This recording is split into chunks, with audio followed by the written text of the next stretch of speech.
Assalamualaikum warahmatullahi wabarakatuh. Perkenalkan, nama Ulun Firman, NIM 190101070951. Pendidikan Guru Madrasah Ibtidaiyah Universitas Islam Negeri Banjarmasin.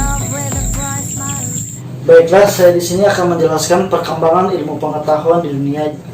Pengetahuan, akal, dan intelektual merupakan suatu dorongan intrinsik dan inheren dalam ajaran Islam. Pada masa Daulah Abbasiyah, ibu kota Baghdad menjadi pusat intelektual Muslim, di mana terjadi perkembangan ilmu pengetahuan dan kebudayaan Islam. Sekolah-sekolah dan akademik muncul di setiap pelosok. Perpustakaan umum yang besar didirikan dan terbuka untuk siapapun, sehingga pemikiran filosofis besar di zaman klasik dipelajari berdampingan dengan ilmu Islam. Dapat kita lihat ilmu pengetahuan di zaman Yunani kuno, di mana di zaman Yunani kuno sangat identik dengan filsafat. Filsafat dalam pengertian sederhana adalah sudah ada jauh sebelum para filosofis klasik Yunani menekuni dan mengembangkannya. Filsafat di tangan mereka menjadi sesuatu yang sangat berharga bagi perkembangan ilmu pengetahuan pada generasi-generasi setelahnya. Ia ibarat pembuka pintu-pintu aneka ragam disiplin ilmu yang pengaruhnya terasa hingga sekarang.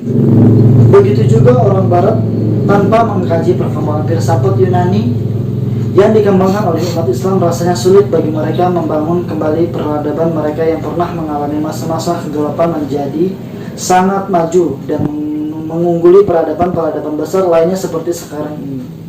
Periode filsafat Yunani merupakan periode sangat penting dalam sejarah perkembangan peradaban manusia, karena pada waktu itu terjadi perubahan pola pikir manusia dari misenteris menjadi logosinteris. Dalam periode ini, perkembangan filsafat Yunani merupakan entry point untuk memasuki peradaban baru umat manusia. Inilah titik awal manusia menggunakan rasio untuk meneliti dan sekaligus menyatakan dirinya dalam alam jagat raya. Selanjutnya, ilmu pengetahuan Islam di zaman klasik, di mana dapat kita lihat ilmu-ilmu ini menyangkut tentang keislaman seperti fikih, usul fikih, tafsir, hadis, dan teknologi yang sudah berkembang sejak masa-masa awal hingga sekarang. Khususnya dalam bidang teknologi, Mu'tazilah dianggap sebagai pembawa pemikiran-pemikiran rasional. Menurut Harun Nasution, pemikiran rasional berkembang pada zaman Islam klasik dari 650 sampai 1250 Masehi. Pemikiran ini dipengaruhi oleh persepsi tentang bagaimana tingginya kedudukan akal seperti yang terdapat dalam Al-Quran dan hadis. Persepsi ini bertemu dengan persepsi yang sama dari Yunani melalui filsafat dan sains.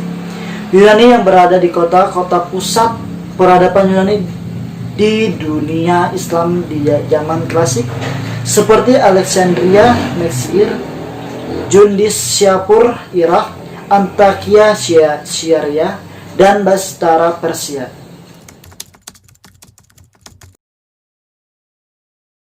Selanjutnya, ilmu pengetahuan zaman Renaissance dan modern.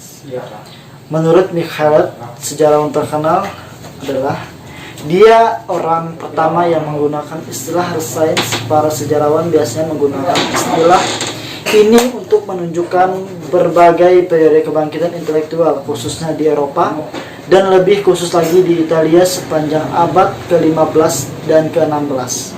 Pada abad pertengahan, zaman Renaissance dan zaman modern, dikatakan abad pertengahan berakhir tak kala datangnya zaman Renaissance. Sebagaimana orang menganggap bahwa zaman modern hanyalah perluasan dari zaman Renaissance. Renaissance adalah periode perkembangan peradaban yang terletak di ujung atau sesudah abad ke-8.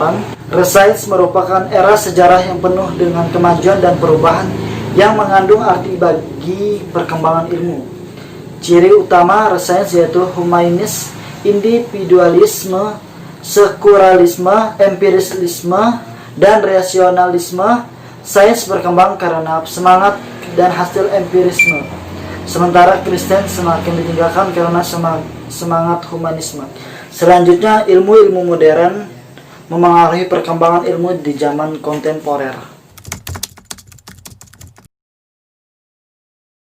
Yang terakhir adalah ilmu pengetahuan zaman kontemporer.